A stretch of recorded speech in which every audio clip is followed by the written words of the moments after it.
Punto que me gustaría que tuviéramos en cuenta. Yo sé que como economistas muchas veces tenemos una formación que nos permite evidentemente ver las injusticias del sistema económico y yo creo que es muy importante, compañeras, compañeros, que más allá de eso entendamos, desde mi punto de vista, lo creo así, que estamos viviendo en un sistema precisamente. Eh, entonces, en este momento, empezar a hablar acerca de a quién debemos favorecer y a quién no, me parece que es una discusión inocua. Yo creo que lo importante es determinar cuáles son las mejores acciones a seguir para que en conjunto tengamos las menores pérdidas posibles. Evidentemente, yo entiendo que estamos en un sistema que genera pobreza, que genera desigualdad, pero la cuestión es tratar de que esta situación que estamos viviendo no genere más problemas de los que ya tenemos. Bueno, entonces en ese sentido, compañeras, compañeros, me gustaría empezar por simplemente hacer un repaso que ya se especificó acerca del comportamiento que ha tenido la economía mexicana desde lo que, entrecomillado, por lo que ya acaba de explicar el doctor Isaac, le podríamos llamar la época neoliberal. 1989-2018 tuvo un crecimiento en promedio de 2.7. Tomé lo que es la proyección de crecimiento hecha por el doctor Eduardo Loría, que él, perdón, en 2019 tenemos un decrecimiento de menos 0.15%, y luego están las predicciones de menos 2.47 para 2020 y de menos 0.27 en el caso inercial. En el caso pesimista es de menos 5.17 y de menos 5.39. No voy a abundar en la situación de cómo se determina esto, pero bueno, es considerando el comportamiento de la economía externa, considerando el precio del petróleo, etcétera. Una cuestión que por lo menos yo no he visto, compañeras y compañeros, también puede ser que no he hecho una revisión adecuada, pero este comportamiento del Producto Interno Bruto nos ha llevado a que entre el 2005 y el 2018 la tasa de crecimiento promedio anual de la población ocupada total sea de 1.9%, en 2019 fue de 2.4%, y utilizando estas predicciones, hice mis propias predicciones acerca de cómo le va a ir a la población ocupada total. En el escenario inercial hay una caída de 1.8%, y para 2020 de menos 0.2% para el 2021, en el caso pesimista de menos 3.5% para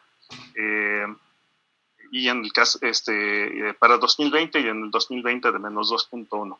Lo que les decía que no he visto y que yo creo que sí es importante que se tome en cuenta es que en el escenario inercial se perderían alrededor de 1 millón de puestos de trabajo, de los cuales alrededor de 158,000 serían de hombres y de 888,000 serían de mujeres. Con lo cual es evidente que se requiere una política que también tenga perspectiva de género. En el caso del escenario pesimista, sería una pérdida de 3.5 millones de puestos de trabajo, de puestos de trabajo en general. Aquí no estamos hablando de asegurados, sino en general, de los cuales serían 1.6 millones de hombres y 1.9 millones de mujeres. Entonces hay una primera cuestión que tenemos que tener ahí. Ahora, es muy importante, compañeras, compañeros, que entendamos que estamos ante una crisis y que entendamos qué tipo de políticas económicas podemos poner para poder enfrentar esta situación. Y aquí, en este sentido, también retomo lo que decía el doctor Leopoldo. Yo también estoy convencido de que la opción que eligió México fue la mejor, pero creo que sí hay una confusión que precisamente en aras de colaborar de manera positiva debemos de ser claro. Me parece que el gobierno federal tiene una confusión tremenda. Dice él que ya se rompieron con las llamadas medidas contracíclicas que profundizaban la desigualdad y propiciaban la corrupción en beneficio de unos cuantos. Eso lo dijo en el mensaje a la Nación del 5 de abril. Bueno, como ya bien lo comentó el doctor Isaac, México no se ha caracterizado por tener políticas contracíclicas, con lo cual hay una confusión tremenda ahí. Pero además es interesante que en el primer informe de gobierno de AMLO mantiene que estudios recientes demuestran que el crecimiento moderado que se registró en las últimas décadas en México se sustentó en gran parte por un sólido marco macroeconómico, es decir, y vuelvo a repetir, entrecomillado por lo que ya explicó el doctor Isaac, por una sólida política neoliberal. Entonces, por un lado, no se está entendiendo bien qué es el tipo de política económica que se está llevando a cabo. Por otro lado, se aplaude la política económica que se había llevado a cabo.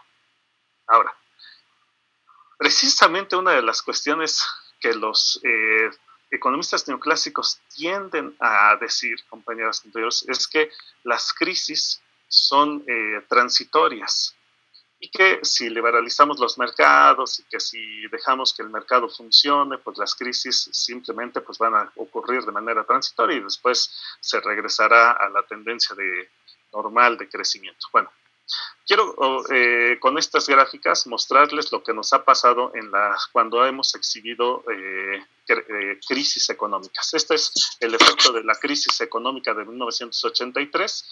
La línea roja marca la tendencia que hubiera tenido el nivel de Producto Interno Bruto medido en logaritmos si no hubiera habido esta tendencia, si no hubiera visto esta crisis, perdón, y la línea azul fue lo que en realidad pasó. Ustedes pueden ver que la tasa de crecimiento a partir de la crisis en promedio es de 2.2% y antes era del 6%.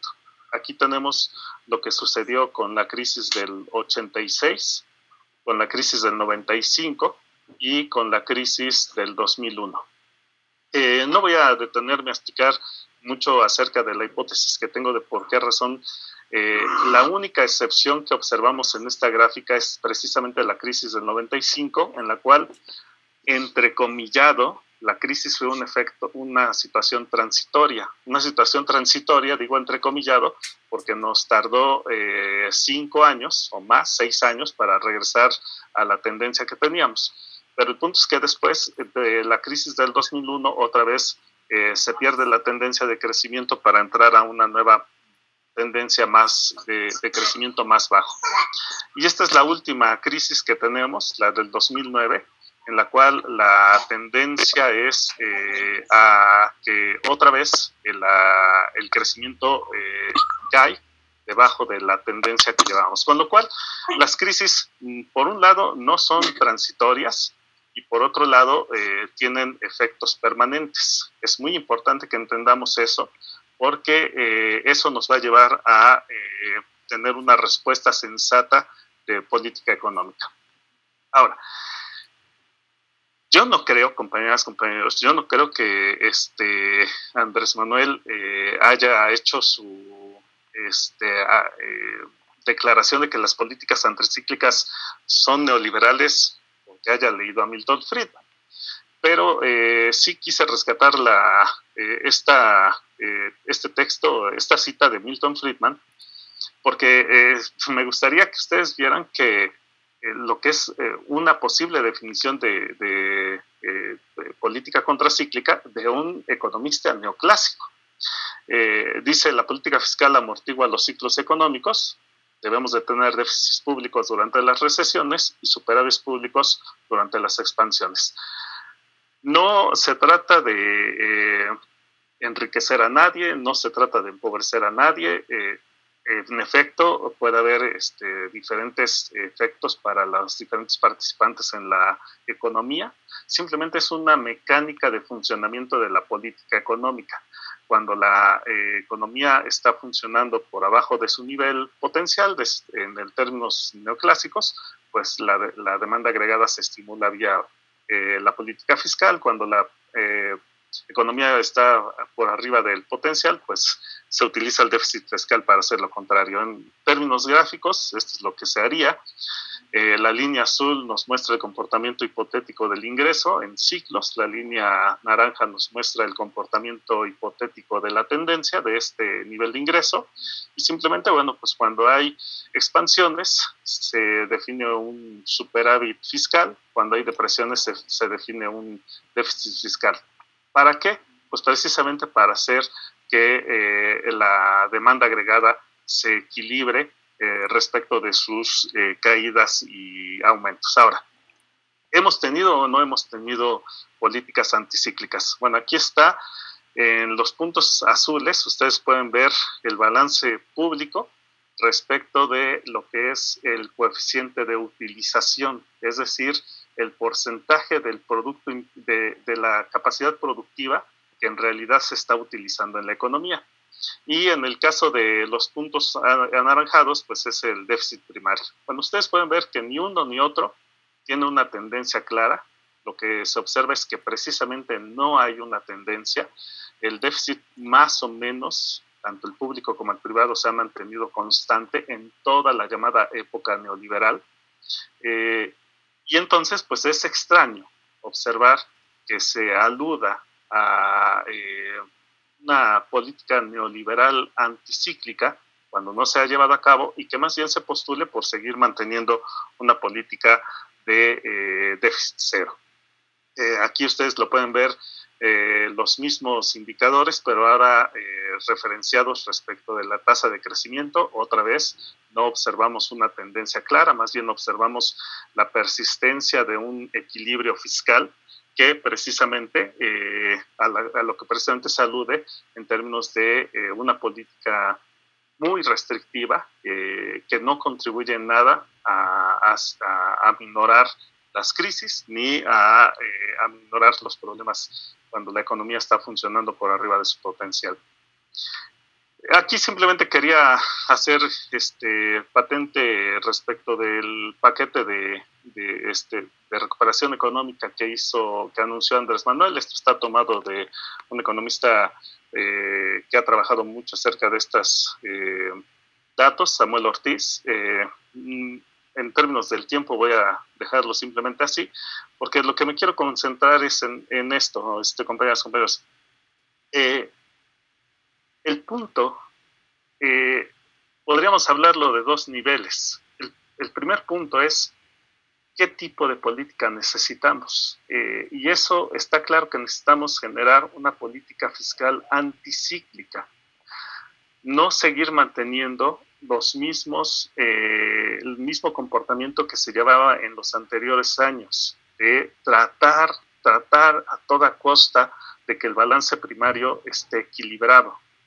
Después podemos discutir, como ya bien lo dijeron mis compañeros, cómo hacer el tipo de gasto, en dónde hacerlo. Evidentemente que yo creo que nadie está en desacuerdo de que tiene que haber una protección hacia los sectores más vulnerables, pero ustedes pueden ver que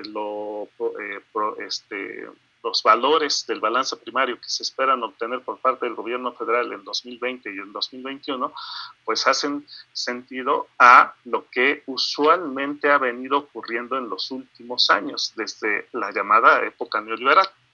La tasa de interés objetivo sigue siendo 6.5%, tampoco se observa un gran cambio ahí. De hecho, hay una cierta resistencia por bajar la tasa de interés.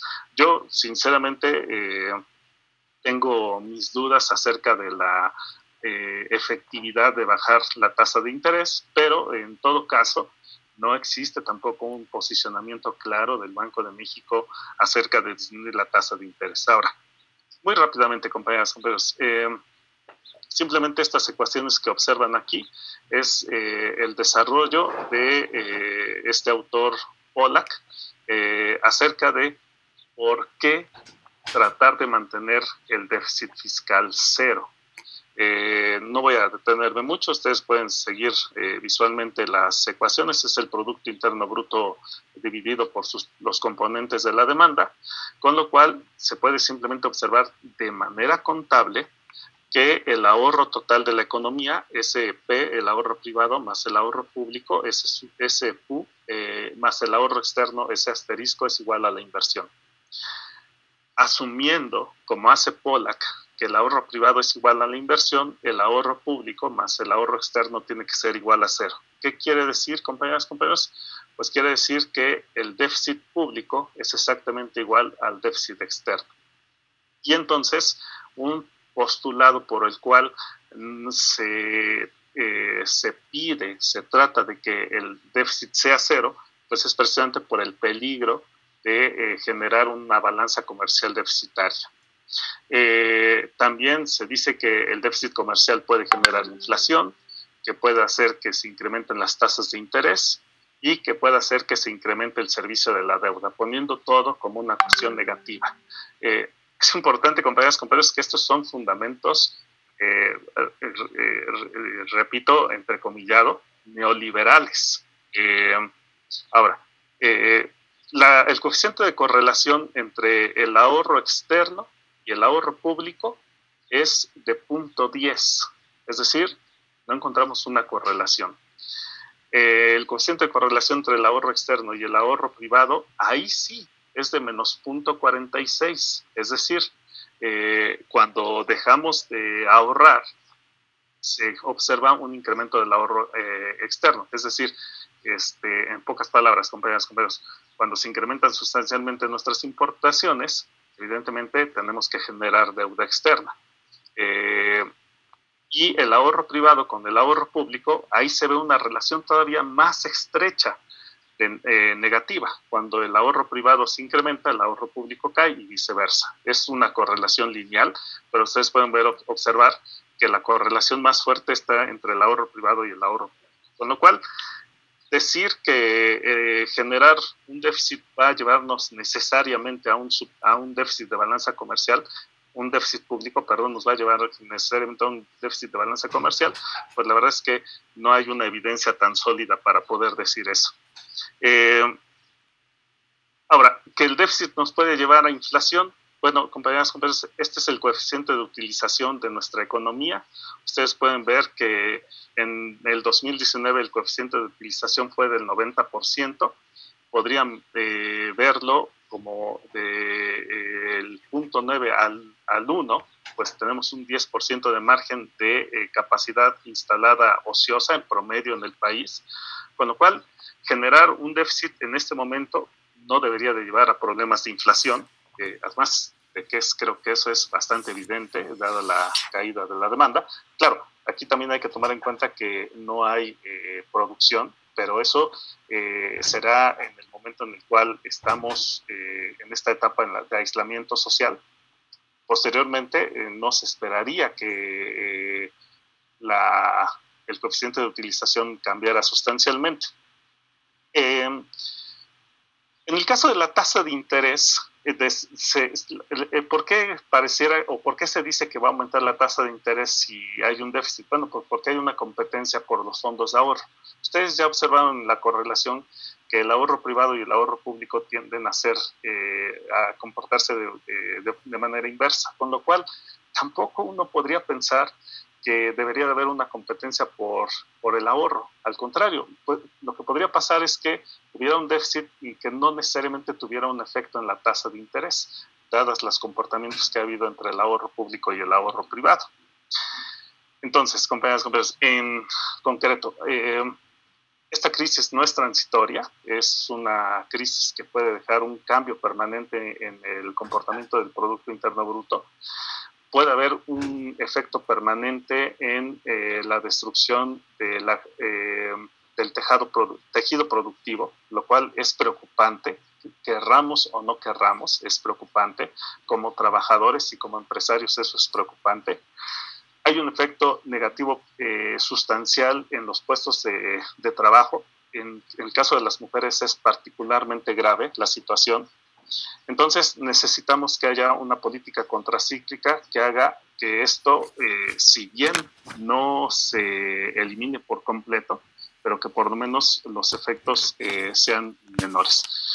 No me voy a extender más en algunas de las cuestiones que ya dijeron algunos de mis compañeros acerca de en qué tipo de cuestiones generar gasto, pero sí es importante entender, y eso sí quisiera hacer énfasis, en que tenemos límites derivados de una recaudación fiscal muy baja, y que no se ha hecho mucho en avanzar hacia tener una mejor recaudación fiscal, y eso nos puede poner un límite a la forma en la cual podemos responder ante esta situación, en particular, evidentemente, al gobierno federal. Pues muchísimas gracias por su atención, esa es mi presentación, y damos paso a una ronda de preguntas. Pues si alguien quiere hacer una pregunta, de hecho creo que ya teníamos, más bien estoy seguro que ya teníamos una pregunta de alguien. Déjenme por favor recuperar el Me gustaría volver a hacer una pregunta, por ahí lo externé en el chat. Sí, Carlos, por favor. Muy bien, primero que nada felicidades, el foro ha sido muy revelador de muchas cuestiones económicas, en particular felicidades al doctor Isaac Sánchez, lo conozco personalmente de Ciudad Juárez, y mi pregunta precisamente la voy a orientar en ese sentido, porque vi que hay personalidades de 3 diferentes países como ponentes. ¿Qué diferencia hay entre la aplicación de estas medidas que ustedes están comentando al hecho de ser una ciudad fronteriza y cómo se visualiza hacia el interior de un país en determinado? Por ejemplo, España, ¿cómo trata sus fronteras? A pesar de que está dentro de la Unión Económica Europea, ¿cómo trata a sus fronteras? Colombia, ¿cómo está tratando sus fronteras? Y en particular México, ¿cómo está tratando sus fronteras con este grave problema que tenemos encima? Muchas gracias y muy buenos días. Muchas gracias, Carlos. Doctor Isaac, si gustas responder la pregunta. Sí, sería muy concreto. Gracias a Carlos por estar atento al seminario. Y bueno, básicamente responderle que en el caso mexicano, el presidente sí mencionó la frontera norte de México en su discurso el día 5 de abril, pero fue una mención decepcionante porque básicamente indicó que los programas de gobierno que ya existen para la frontera se van a mantener. ¿Cuáles son? La estrategia de un IVA reducido, que actualmente es del 8%, un impuesto sobre la renta también reducido para las empresas, que ya se tenía, que no se va a implementar, es algo que ya existía, y que también se va a mantener la política de precios de los energéticos bajos, particularmente las gasolinas y el diésel, pero esto también ya se tenía, nuevamente no es algo nuevo. Es decir, en el discurso de las autoridades federales está ausente también para la frontera norte medidas extraordinarias y recursos extraordinarios para atender la emergencia.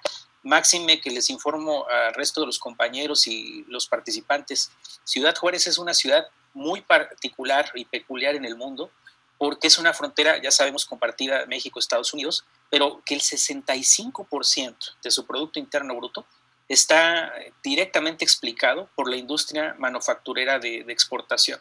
Y esta industria manufacturera a su vez está vinculada en más de un 70% con los Estados Unidos de Norteamérica. Entonces, por eso la pregunta de Carlos Irigoyen es muy interesante, porque necesitamos de un paquete particular de estímulo para la región, dado que tenemos una conexión tremendamente fuerte con una de las economías más afectadas en este momento, tanto en términos médicos de salud como en términos económicos. Entonces, al haber una contracción en Norteamérica, ya sabemos, a México le afecta, pero en el caso de Juárez en particular, le afecta todavía más. Ahorita estaba haciendo el recuento ya de empleos paralizados. Son alrededor de más de 21,000 trabajadores del sector privado, del sector comercial e industrial, que ya están sin actividad, al menos por la cuarentena, y esa es una estimación inicial. Entonces, también tenemos estimaciones iniciales de pérdida de empleo de más de 6,000 empleos formales en los 15 primeros días de la cuarentena. Entonces, sí se necesitarían medidas extraordinarias y, repito, recursos extraordinarios. Y bueno, ahí sería todo lo que podría comentar de momento. Muchas gracias. Muchas gracias, Isaac. Gracias también a Carlos por la pregunta. Leopoldo, el doctor Leopoldo tenía una pregunta que hacer también. Leopoldo, si gustas. Sí, primero, gracias. Respondiendo a la pregunta que hacía la persona que la hizo ahorita de las fronteras, en el caso colombiano están cerradas totalmente. Yo, por ejemplo, ahora que estoy acá en México, de hecho, ni siquiera sé si voy a poder regresar cuando empiece el próximo semestre a mi trabajo allá en Barranquilla.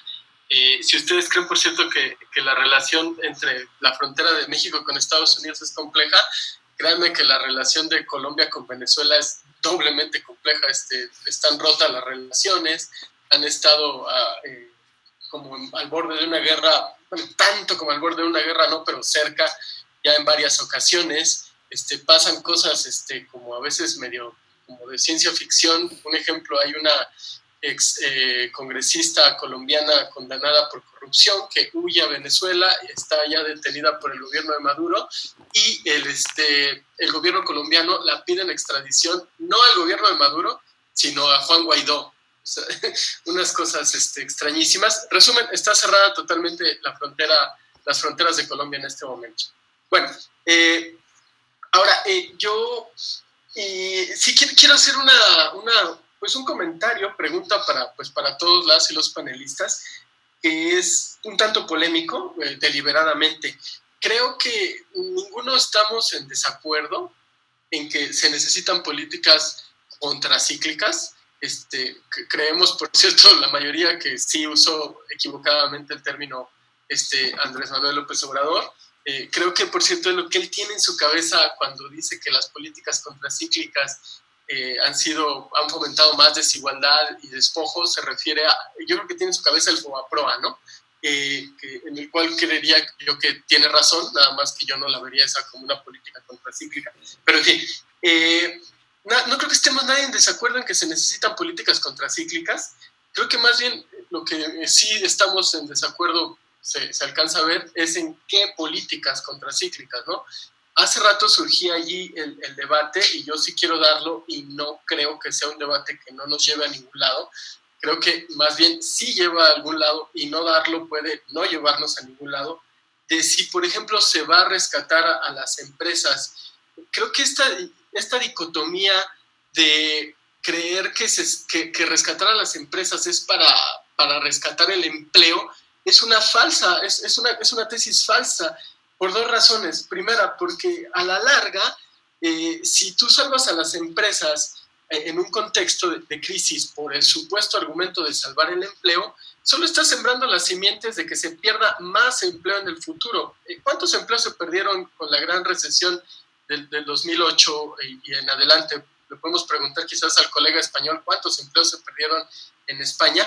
Y en última instancia, ¿de dónde vino esa crisis? Pues del comportamiento, como dicen en inglés, reckless, o sea, sin consecuencias, de las personas que les estaban dando créditos hipotecarios y haciendo todas estas cosas de derivados en Wall Street, que sabían en última instancia que no iban a pagar costos por sus actos, ¿no?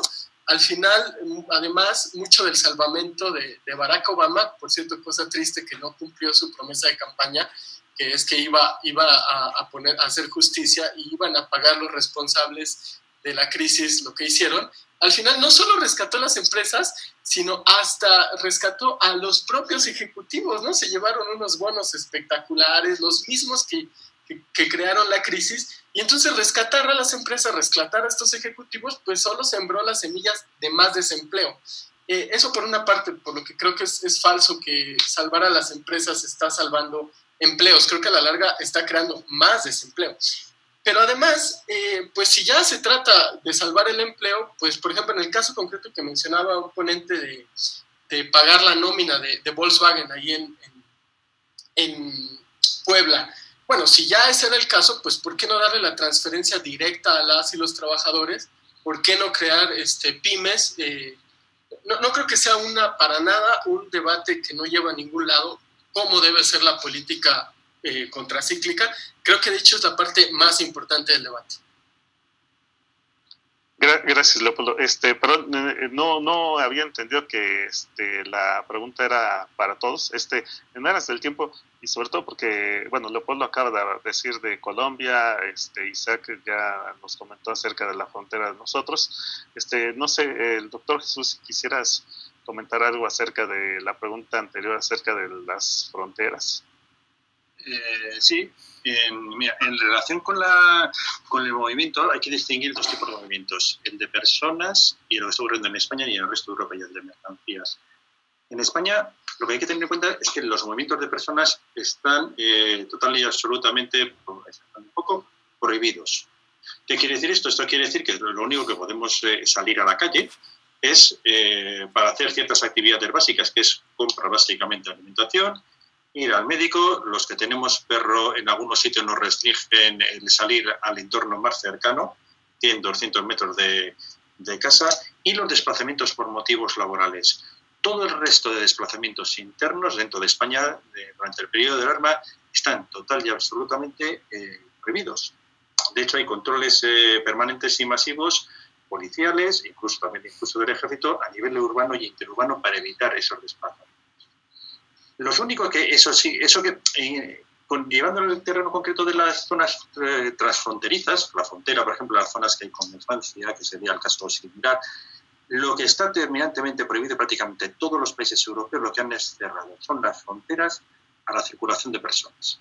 Solo se permite la circulación de personas, en este caso, o por razones de estricta necesidad, diplomáticos, o, y esto es importante, a los trabajadores transfronterizos. Es un poco lo que ocurriría en la zona de Ciudad Juárez, o lo que ocurre, por ejemplo, entre la frontera española y Francia. Es decir, si un trabajador francés trabaja en una ciudad fronteriza española o viceversa, esos desplazamientos sí son posibles. Única y exclusivamente en ese motivo, por motivos laborales. Por lo tanto, la circulación de personas está totalmente restringida. Lo que, no obstante, sí sigue existiendo es la libertad de circulación de mercancías. Es decir, ahí no hay ningún tipo de restricción a la circulación de mercancías. El transporte de carretera, de mercancías, de ferrocarril, por vía marítima, por vía aérea, esos siguen funcionando en principio sin ningún tipo de restricciones, porque lo que se quiere precisamente es garantizar que no haya ningún tipo de desabastecimiento y que no haya ningún tipo de problema precisamente de carácter económico. Muchas gracias, doctor Jesús. Para dar espacio a que haya más preguntas, bueno, me parece que se habló acerca del caso de México, el caso de Colombia, el caso español. ¿Hay alguien que quisiera hacer una pregunta adicional, compañeras, compañeros?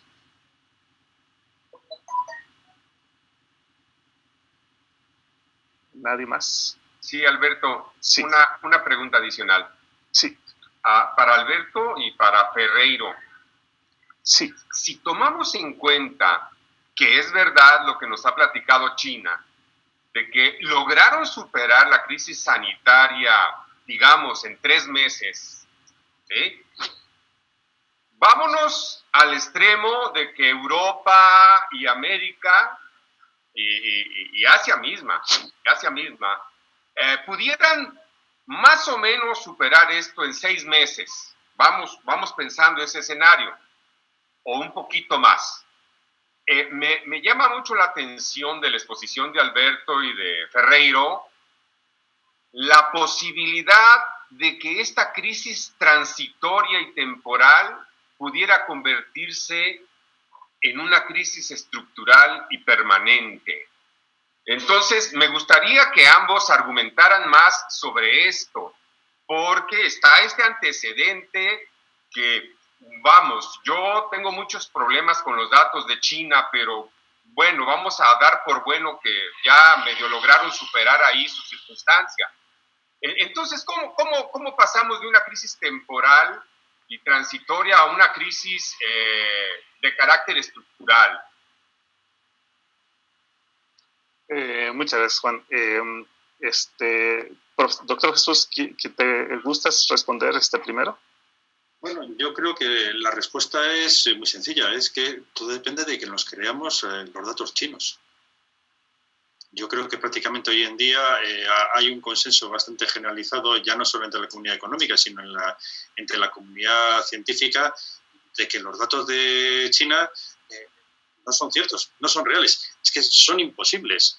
Ya había muchas dudas con los datos chinos en las primeras comunicaciones, porque hablaban en las primeras, si recordará la gente, las primeras cifras que había respecto a la situación en China es que hablaban de una escalada del número de contagios, que era una escalada aritmética.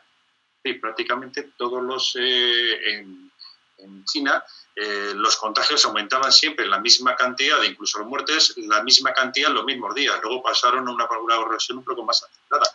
Los datos europeos, en cambio, lo que estaban hablando es que era una progresión geométrica. Yo, a mí, salvo que haya habido algo en China que de repente haya desaparecido, prácticamente se ha cumplido el sueño de Donald Trump, que no sé si os acordaréis de cuando decía Donald Trump, llegará un día en el cual el virus desaparezca. Bueno, pues da toda la sensación de que el virus ha desaparecido en China, porque el virus en China no está. Los últimos datos ya parece que no hay muertos y que los únicos pocos contagiados son contagiados externos. Es que es algo que no ocurre en ningún otro país del mundo. Si los datos de China hubieran sido ciertos, desde luego lo que estaríamos hablando es que los datos en Europa y en el resto de países americanos no se estarían produciendo. Y todos los datos, lo que en realidad todos los expertos lo que nos están diciendo es ojito hay que tener mucho ojo con las cifras, porque estamos probablemente no, estamos con total y absoluta seguridad infravalorando la extensión de la pandemia. Yo creo que eso es lo que explica la diferencia entre el caso chino y el caso de Europa, o incluso Estados Unidos o el resto de América Latina. Gracias, Jesús. Muchas gracias, Jesús. Bueno, yo en mi caso respondería de la siguiente forma. Sí, habría que diferenciar entre lo que sería la situación de la enfermedad como tal, la pandemia. Como dice, Jesús ya acaba de mencionar, podría haber una situación ahí que verificar en los datos. Esa es una parte de todos modos. Lo otro, pues, es la parte que se genera en la economía. Y hasta donde entiendo, la pregunta es ¿por qué una crisis se puede volver transitoria? ¿Por qué una crisis se puede volver estructural?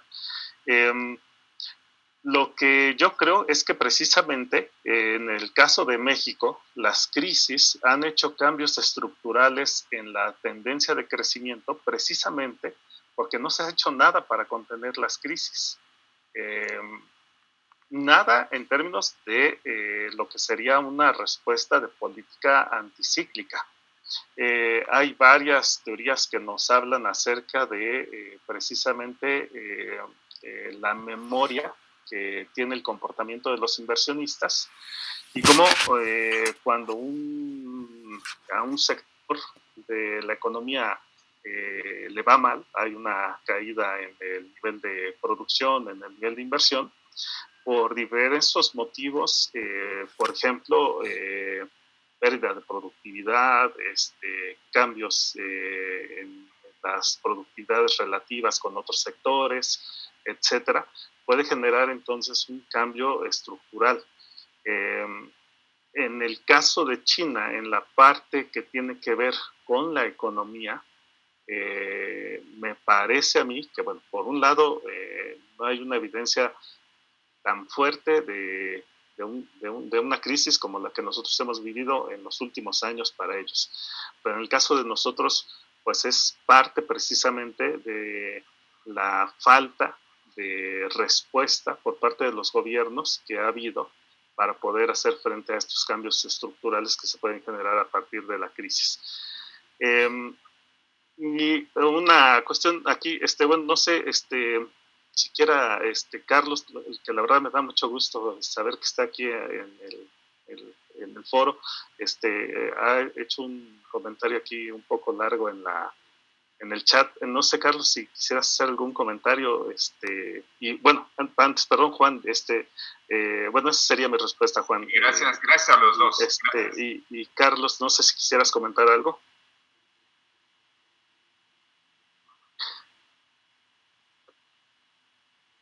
compañeros, perdón, Carlos, discúlpame que te interrumpa si es que ya ibas a comentar algo.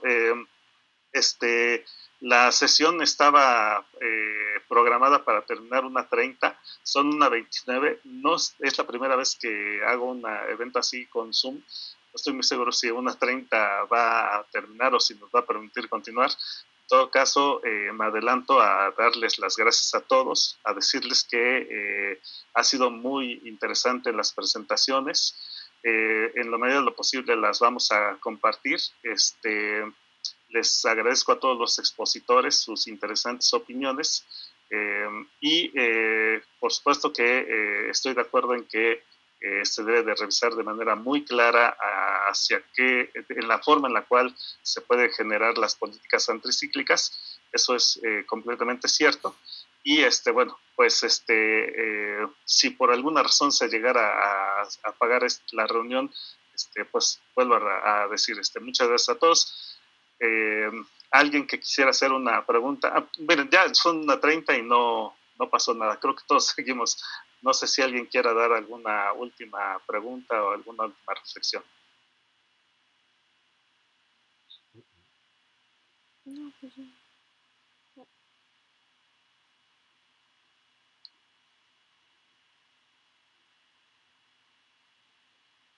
A ver, aquí hay una pregunta de Osvaldo García.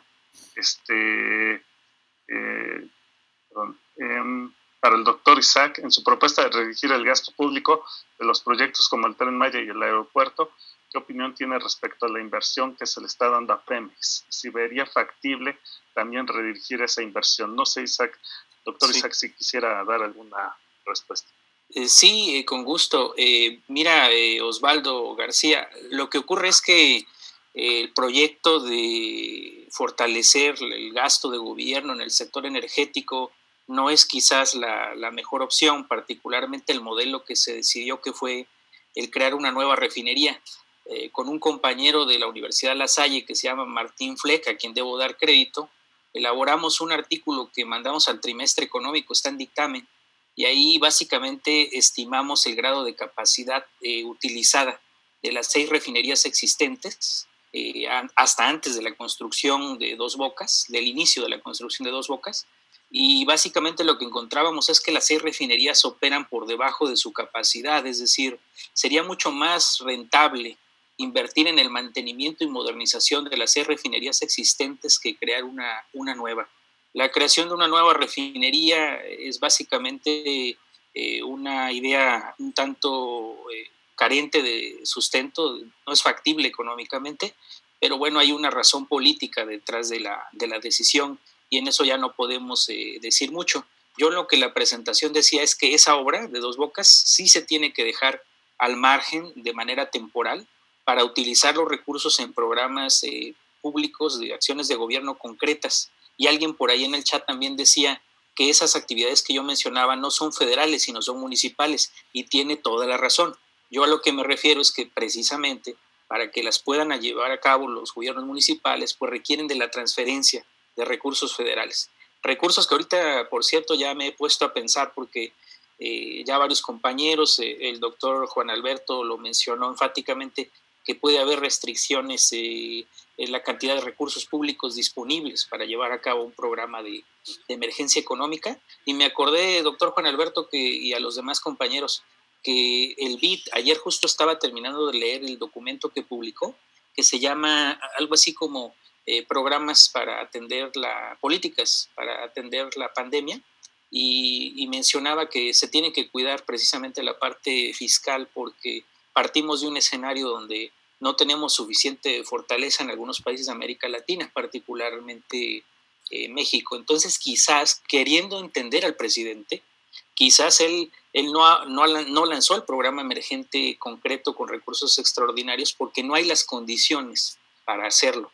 Y tampoco quiere endeudarse porque quizás, pensando bien, como decía creo que Carlos, que este es un presidente honesto, pues entonces no quiere endeudarse porque sabe los costos que en el caso de México ha tenido el endeudamiento, ¿no? Entonces hay que reflexionar por ahí, hay que tratar de ser pues imparciales en el análisis, no cargarle demasiado la mano, pero bueno, eso es lo que podría comentar. Muchas gracias, doctor Isaac. Yo sí me quisiera permitir comentar algo, sobre todo viendo algunas de las cuestiones que se han escrito en el chat. Cuando yo decía acerca de que me parece que es inocuo hacer una discusión de a quién se le va a apoyar y a quién no, me refería desde mi punto de vista, creo que parece ser que se está dando como un debate de, bueno, ahora ¿a quién ayudamos? ¿A los trabajadores o a los capitalistas, no? Y pareciera que ya se da como una segmentación así. No, yo creo que esa es la parte en concreto nada más, que no tiene sentido. Yo creo que tenemos que tener claro que vivimos en un sistema que tenemos que tener una respuesta para ambos sectores. Ahora, la forma en la cual se responde, ahí sí estoy completamente de acuerdo con lo que ha escrito Leopoldo, con lo que ha escrito Carlos, completamente de acuerdo, pero bueno, precisamente viendo la situación como un sistema, ¿no? Marcelo López pregunta que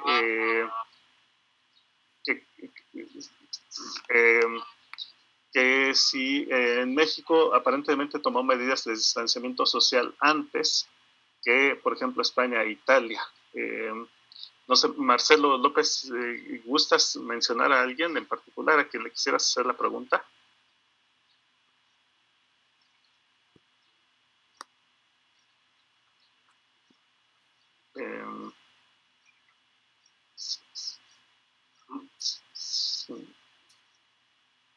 Si no, en todo caso, sí. Sí, pero, parece que pone que se dirige a mí. A ver, yo creo que la diferencia con respecto a lo que comenta Marcelo, es que en España en concreto, en particular, y en Europa en general, las medidas de distanciamiento social y también de paralización, aquí se ha denominado hibernación económica, con independencia de la fecha en la cual se hayan producido, han sido muy intensas y muy estrictas.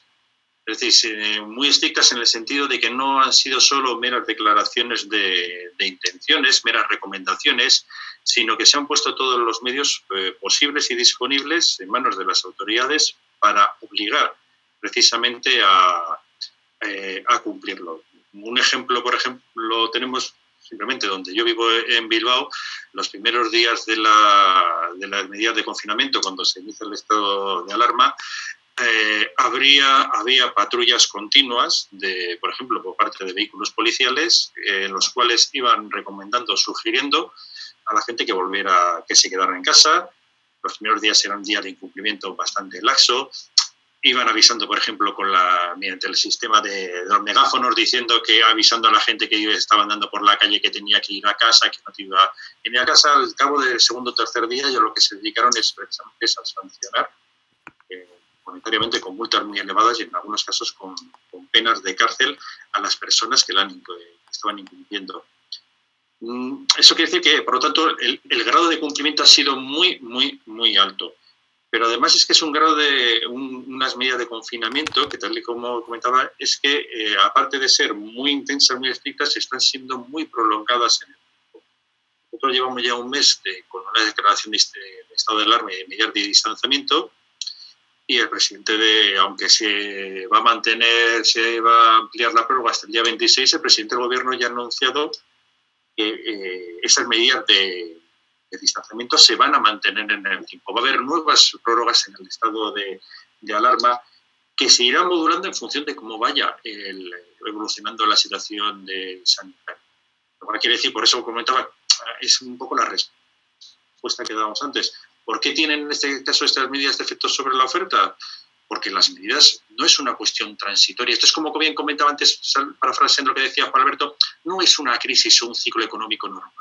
No, esto es una crisis estructural que no tiene paralelismos con ninguna crisis anterior y que además no es algo que es de muy corto plazo, sino que ha venido para quedarse. De hecho, precisamente ahora, justo estaba consultando mientras estaba hablando pues las últimas informaciones y, por ejemplo, pues acabo de leer, viendo con el móvil las últimas noticias, por ejemplo, que el presidente francés Macron acaba de anunciar que el confinamiento en Francia logra prolongar hasta el día 11 de mayo y da la impresión, porque tendría que verlo probablemente con medidas todavía mucho más severas de las que estaban ahora aplicando.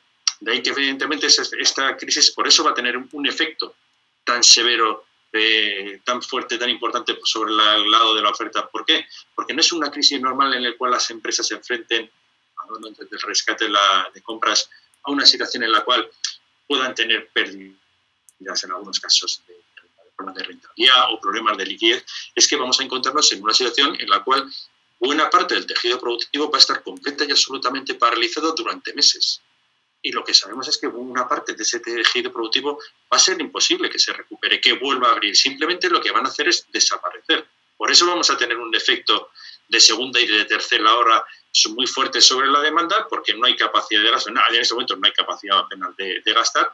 Y luego que va a ser también de oferta, porque va a haber una fuerte destrucción de tejido empresarial y un fuerte incremento en las tasas de destrucción de empleo, que va a provocar de nuevo otro efecto añadido que o se compensa mediante un mayor gasto público y utilizando todos los medios posibles para intentar ayudar a las empresas.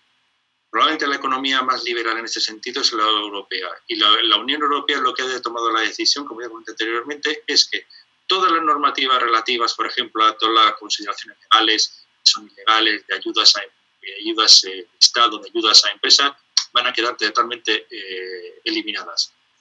No deja de ser curioso si uno lee, por ejemplo, las notas de prensa de la Unión Europea, es que todos los días están aprobando el paquete de ayudas de medidas dirigidas por el gobierno de Lituania a empresas, a pymes, a grandes autónomos, los paquetes de ayudas, porque es consciente de que una de dos, o tratamos de paliar, de frenar al máximo el proceso de destrucción del tejido empresarial, o esto no va a ser una crisis, no va a ser una crisis normal, no va a ser como una crisis, como por ejemplo la financiera del 2008, en la cual, por ejemplo, en España empezamos a recuperarnos al cabo de 7 u 8 años. Es que va a ser mayor.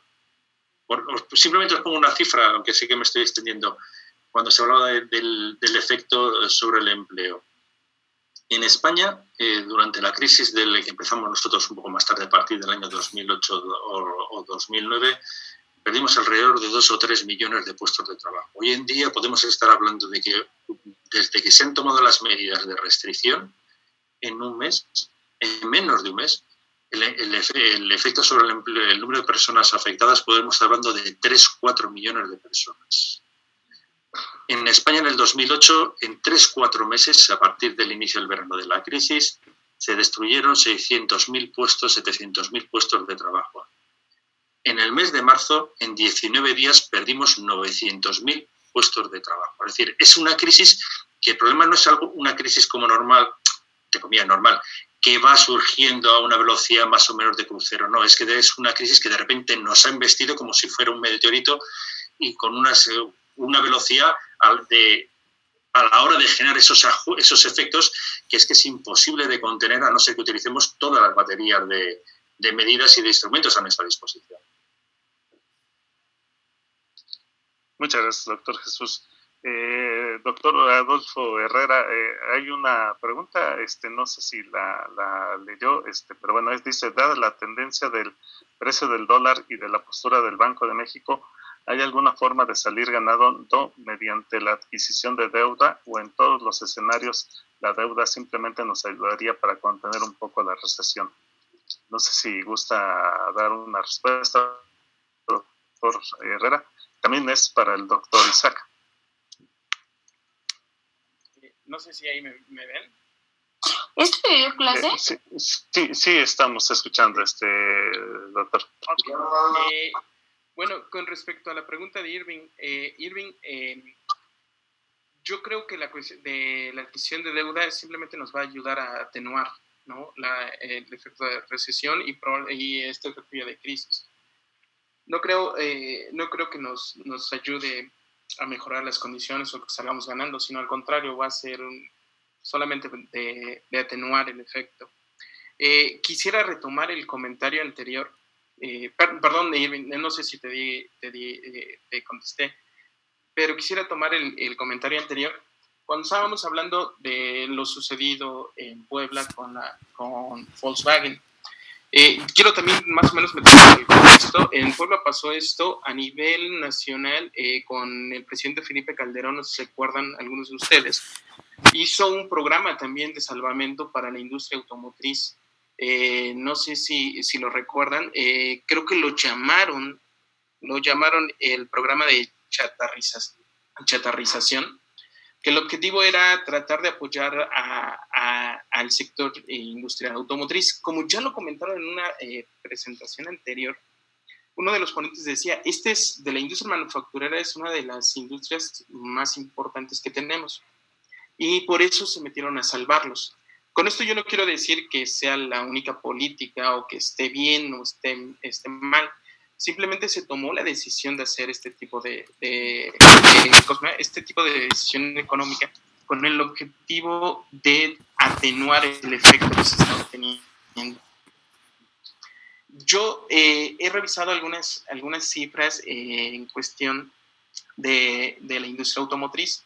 Si nosotros dejamos que este efecto se propague, como dice la OCDE, ¿no? Que se empiece a contagiar con las diferentes industrias, el efecto puede ser muy severo para los empleos, pero destruiría al sector productivo, ¿sí? Entonces, una de las políticas, igual el mismo sector, de empresarios a nivel nacional ni siquiera ha pedido eso. Lo único que ha pedido es que haya condonación de impuestos o que se les permita pagar, hacer pagos diferidos sobre este periodo. Que a lo que voy es esta parte, ¿no? Es diseñar, lo que decían también, en esta parte de lo que estamos viviendo actualmente, no se parece a ninguna de las crisis que hemos vivido anteriormente, sino que al contrario, es una crisis totalmente nueva, y es una crisis que creo que debemos ser muy, muy imaginativos para crear, e innovadores para crear alternativas. Yo no me cierro a la idea de que tenemos que entrar y salvar a las empresas. No, simplemente estaba yo dando uno de los ejemplos de qué es lo que hacíamos. Por ahí alguien comentaba eso, ¿no? Es que es un ejemplo, pero la relación local, en la cuestión del desarrollo, en cuestión de estimular que no se pierdan tantos en los diferentes empleos, o de que se pierda la capacidad productiva. Tenemos que analizar cómo está conformada la estructura económica local y tomar decisiones en lo local para poder salvar a estos. Yo creo que ese es el comentario al que voy. Sí creo que el debate nos permitiría llegar a todos a tener una idea más clara, ¿no? Y también con ejemplos claros podríamos darnos una idea de lo que se ha hecho en otros momentos y de lo que se podría hacer en este momento. Y yo creo que ese es lo importante del comentario, ¿no? Y lo importante también ahorita del foro, que podamos llegar a contar estas anécdotas, estos pequeños ejemplos, y ver qué sí y qué no podemos hacer, ¿no? No sé si ahí también con eso termino mi comentario. Gracias. Muchas gracias, doctor Herrera. Doctor Isaac, si gusta comentar algo, la pregunta también estaba referida a usted.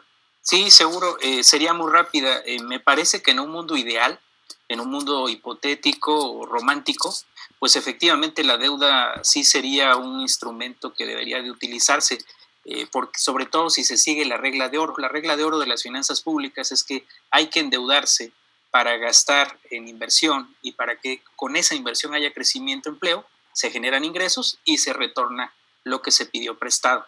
En un mundo ideal, repito.